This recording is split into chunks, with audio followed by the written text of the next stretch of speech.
Ég heiti Snæfríð Þorsteins og ég með þessar bækur hérna, Persepolis, sem komu út hjá Angústuru í bókaflokknum Bækur í áskrift. Fyrri bókin kom út í fyrra og seinni bókin á leið í verslanir, Persepolis 2. Ég kem að þessu sem hönnur, grafískur hönnur, en einnig sem þýðandi í þetta skipti. Að ræða uppvaxtarsögu höfundar. Þetta eru teiknimyndabækur. Uppvaxtarsaga höfundar. Marjan Satrapi, hún elst upp í Teheran í Íran og þetta er sjálfsævisöguleg saga þar sem hún fjallar uppvaxtarárin í Teheran.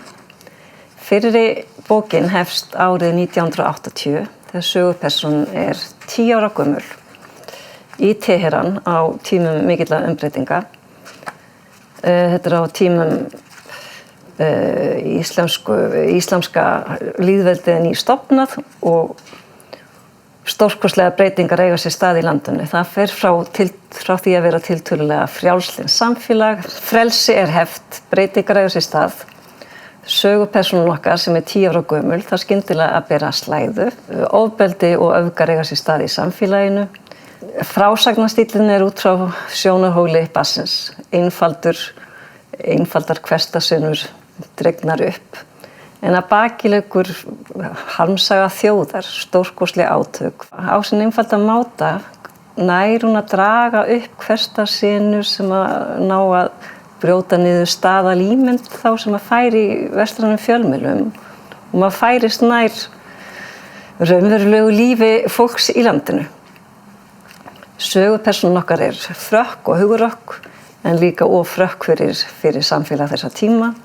Foreldrarnir sættir frelsi hennar og öryggi og senda hana eina til Vínarborgar, 14 ára gamla. Seinna bindið hefst í Vín þegar hún 14 ára unglingur ein á flótta.